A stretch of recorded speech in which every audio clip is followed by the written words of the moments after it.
Yeah, here. Stand up. Stand up right. There you go. Okay. Good morning, everybody. This is it's John and Blue. And we got to make sure you can see Blue's eyes because you just do. There. So, it is Saturday morning. And I think Blue is still asleep. Do you want to go back to bed? Do you want to go back to bed? We'll let Blue go back to bed. All right. We'll let him take a nap. So how are you all this morning? I have equipped myself with coffee and today I want to talk to you about buying a new house. And before I get into it, if you see sheepdog hair and fur on me anywhere, please just let that go. When you live with a sheepdog like I do, you usually end up wearing about as much of their fur as they do. But so, mortgages. Two things everybody wants to know when they think about wanting to buy a house or start looking at houses. What's my monthly payment going to be? Can I afford it? Can I qualify for it? So there are some things that you have to look at. I worked for a mortgage company for about 8 years. I was in IT, so I was on the computer side of things for the first couple of years of that venture, but learned a little bit about qualifying and that kind of thing. But as I worked more into the end of processing and underwriting and closing, I learned a lot more about ratios. We were a Fannie Mae seller servicer, so we had to go by all of Fannie Mae's underwriting guidelines and so forth. There are some guidelines around debt to income ratio, and the rule of thumb that we used then was your primary housing expense payment divided by your gross monthly income should not exceed 28%, and then your total monthly expenses, that would be your mortgage payment plus any loans, credit cards, those monthly expenses shouldn't exceed more than 36% of your gross monthly income. And that was for conventional mortgages, and it's not fixed in stone, right? There are certainly reasons and situations that could warrant maybe exceeding those a little bit or being under and so forth.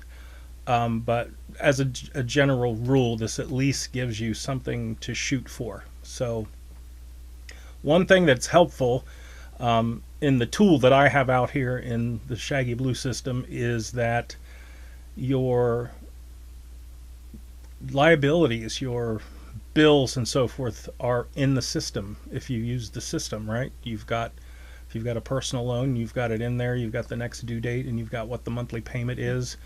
Credit cards, you've probably got those in there already.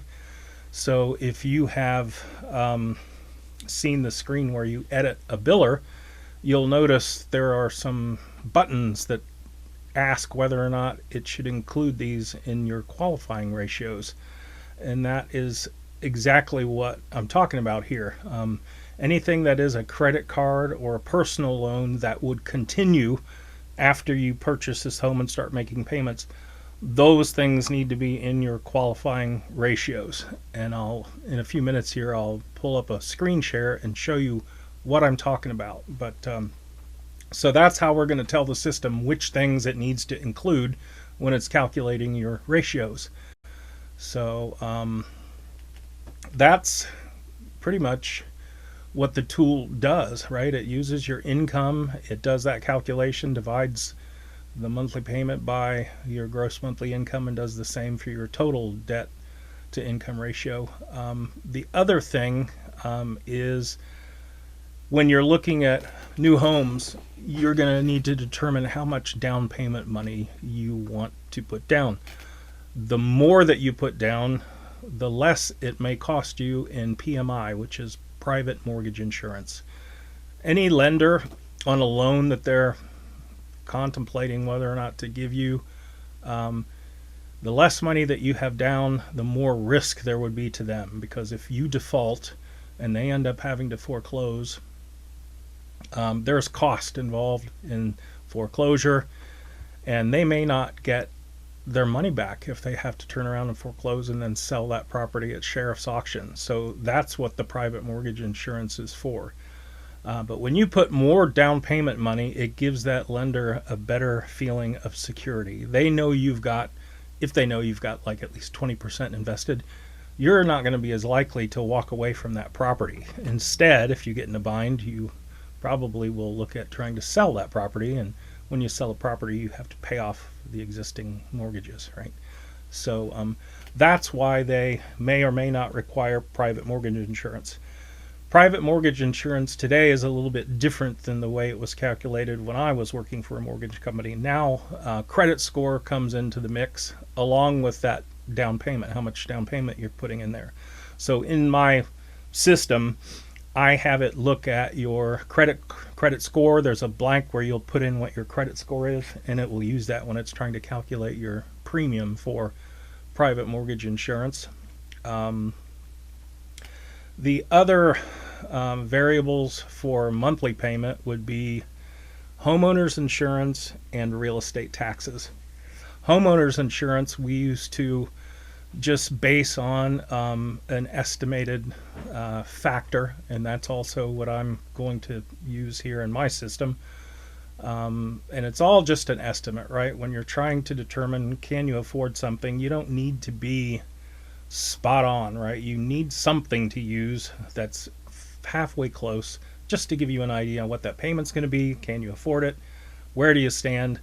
When you get serious about starting to go look and do qualifying, you're going to go to a lender, and they're going to run you through their pre-qualification, and they're going to be more probably more detailed and more accurate when it comes to estimates. But for this tool, it will do kind of a broad estimate on the homeowner's insurance, and the same with real estate taxes. Real estate taxes will use a factor to determine how much that would be annually, and then divide by 12 to figure out how much of that will go into your monthly payment. So all told, the components that will make up your monthly mortgage payment would be: one, the principal and interest, which is based on your loan amount and the term and an interest rate. Your escrows, which would be your homeowner's insurance, your property taxes, and then potentially private mortgage insurance. And all that added together will be your total monthly housing expense. So I think what we'll do now is I'll go ahead and we will go into the system, and I'll walk you through showing you where the income is that it's going to use, and then showing you how it's going to include the debts that are applicable. Thank you for being with me. All right, we are in the system now. I'm logged into the account of Jimmy Cracked Corn, which some of you may have seen me use before. This is an imaginary guy that we created. Now we're going to go into Biller's Maintenance. And yes, Jimmy has a whole host of billers here.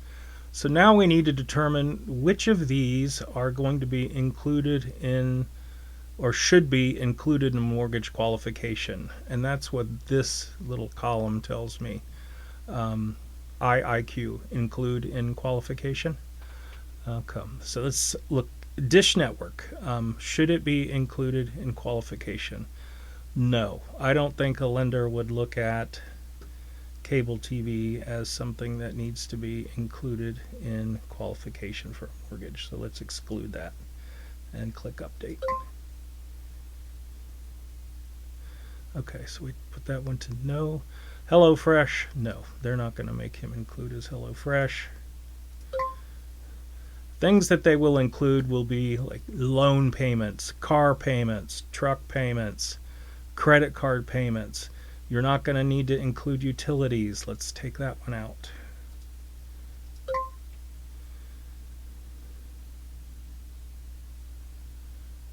That.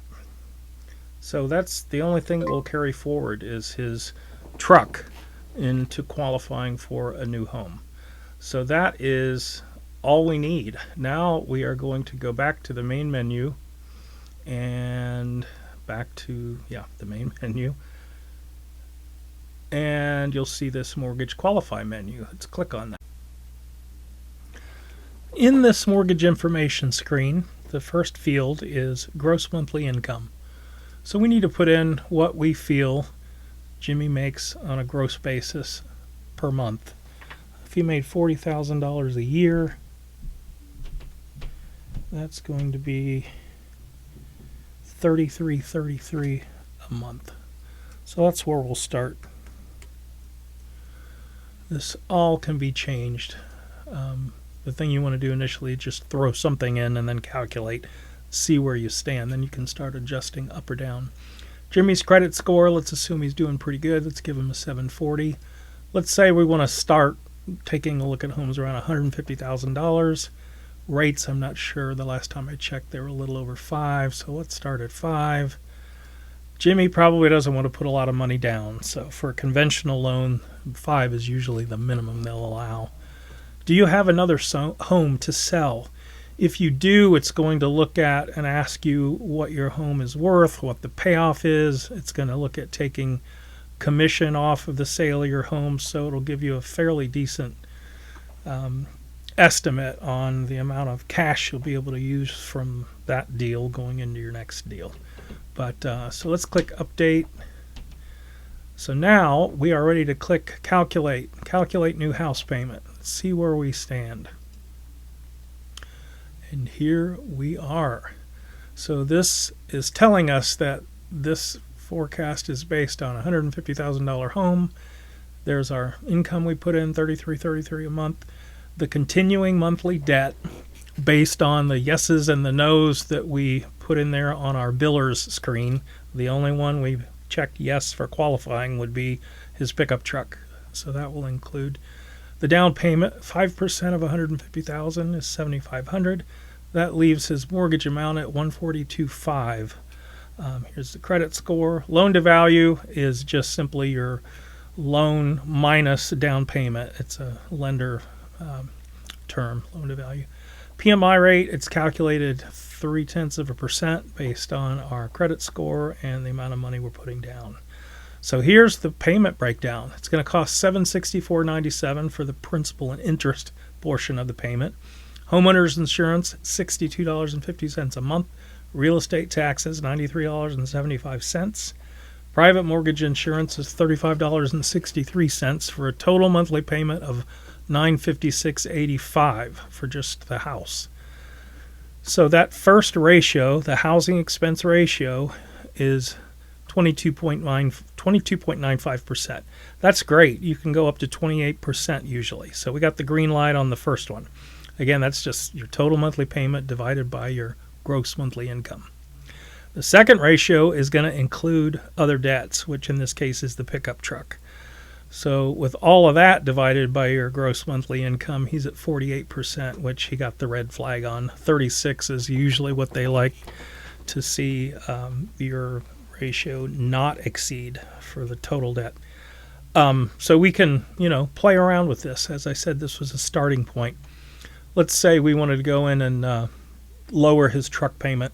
Let's just assume he was going to maybe refinance his truck to get a lower amount by either extending the term or maybe trades in on a cheaper truck. So to do that, let's just go back to the main menu, go into budgeting menu, and then biller's maintenance. And, the truck is $650 a month. Let's just edit it for quick and easy sake and put $400 in as his monthly truck payment.